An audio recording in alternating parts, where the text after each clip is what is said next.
Yo, it's Mr. Allen back again with another video. Welcome to the channel. Any support you would show to the channel or the video today would be much appreciated. With that, let's get right into it. Today we're going to be talking about my top 5 favorite Dragon Ball games of all time. What inspired this video was recently they announced a new Dragon Ball game that'll be coming out relatively soon, in the next year or so, I'm guessing. And it looks really interesting and it looks really awesome, and it made me get kind of nostalgic for all the Dragon Ball games I used to play as a kid and whatnot, and just how I used to play a lot of Dragon Ball games, and how I think Dragon Ball is still one of the most iconic fighting games and one of the most fun fighting games of all time.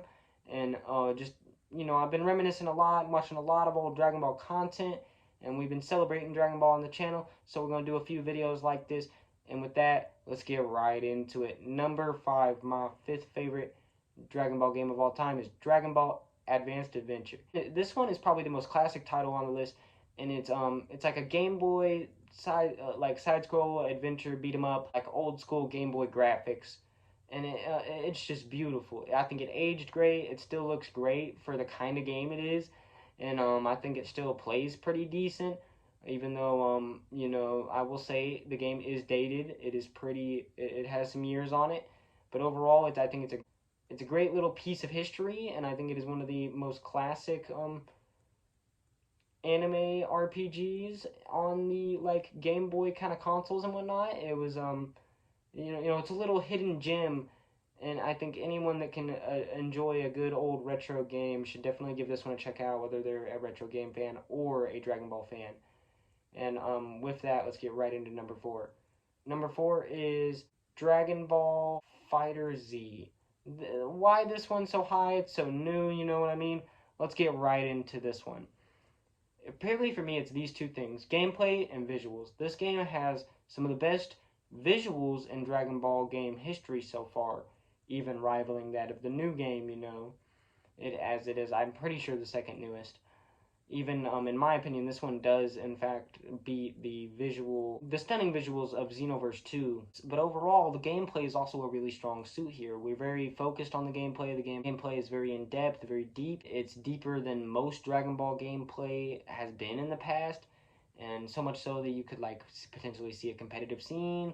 And the gameplay is on a whole other level, and they made it a lot more traditional fighting game, and it feels real good to play. It's very nice, and I would suggest it to anybody that not only liked a fighting game but that likes Dragon Ball as well. So this one just covers a lot of bases, and I think it was a really solid title, and they really went with quality over quantity in this one. And I will say that I do have my own little personal jabs.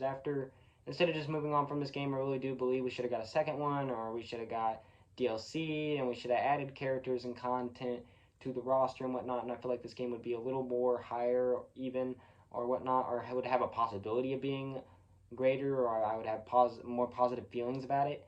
It's going to be here at number 4, and I would suggest anyone to check out Dragon Ball Fighter Z if you are into fighting games or Dragon Ball, because I think it is definitely one of the best fighting Dragon Ball games.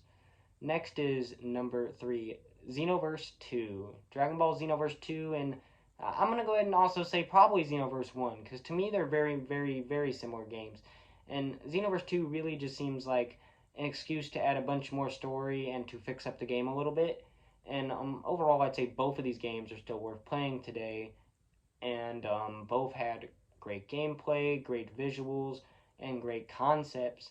And I will say that both had their own little things that I liked better about their versions and whatnot. But overall, the reason I put Xenoverse 2 here as the actual entry is because it's just the better overall package. It has the better character customization, the better overall systems and gameplay and visuals are all better here. You could attest that the story and some of the mechanics are, switch-swappy here. I would claim that a lot of that is still better in Xenoverse 2. I will say both of these are still worth playing, and both are awesome games. And I definitely think it's one of the more unique and out there concepts for a Dragon Ball game, especially in recent years. Number 2 is Dragon Ball Z Kakarot. A lot of good here. It has a great story, it has great visuals, but the main thing is the game systems, the mechanics, multiplayer functions, the actual gameplay being just great, the open world RPG-esque exploration the portrayal of iconic characters and stuff like that in this game are just really like off the chain, off the wall, better than in a lot of the Dragon Ball series, and definitely one of the more memorable, sought after titles. Like, I would imagine that if I was going to make a Dragon Ball game or be involved in that, I would be thinking about this game. Just because it was really, I feel like groundbreaking for the Dragon Ball series, and I feel like it's a sleeper hit. I feel like a lot of people don't really talk about this one enough. It has a lot of love put into it. And this game was really great and really special. Before we get into the number one pick, let's get into a few honorable mentions. I feel the need to mention Dragon Ball Heroes.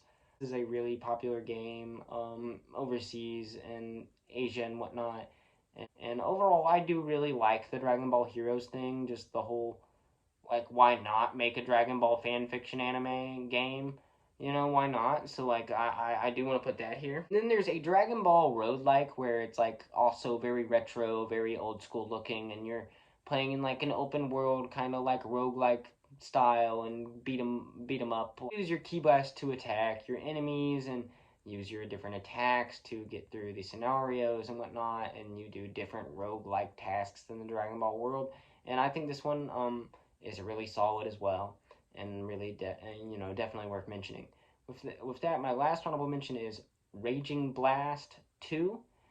Dragon Ball Raging Blast 2 is a sleeper hit. I think this game just had some of the best gameplay for old school Dragon Ball games, and some of the best retelling of our iconic Dragon Ball Z story.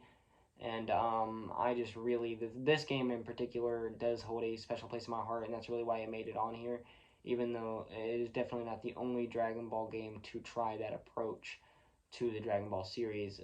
Very similar to our very first entry here. Number one is going to be Dragon Ball Budokai Tenkaichi 3. This, in my opinion, is my favorite Dragon Ball game. This game is known for having a massive roster of characters, maybe the biggest in Dragon Ball history, like fighting game wise. And while that is a very strong thing about this game, that's not exactly why it's my favorite 100%.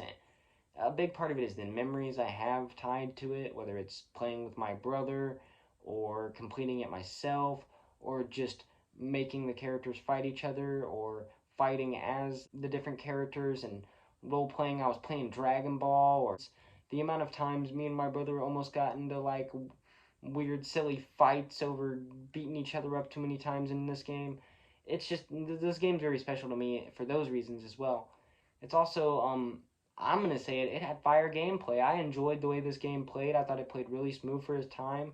I think it's aged a little bit for sure, but like I still think it's a solid replay, especially if you're, don't mind an older quality game. Like, it really reminded me of like going back and like revisiting like Naruto Clash of Ninja, which is just also a real old school like Xbox hit, from like Xbox 360, PlayStation 3 era. I just think this one has the overall best quality, and it has the most to offer, and I think it's the best packaged experience, and it's definitely the best old school Dragon Ball game to me. This game just, like, it did a lot that other Dragon Ball games just were trying to do and just didn't do as well. And I can only hope that one day, maybe even the new game can amount to the kind of fun and enjoyment I gained when playing through Dragon Ball Budokai Tenkaichi 3, which I do consider to be like top 5 fighting games of all time, probably. Maybe top 3. I'd have to think about that. Maybe a future video idea. But with that, that'll be the whole video, and I hope y'all have a great day.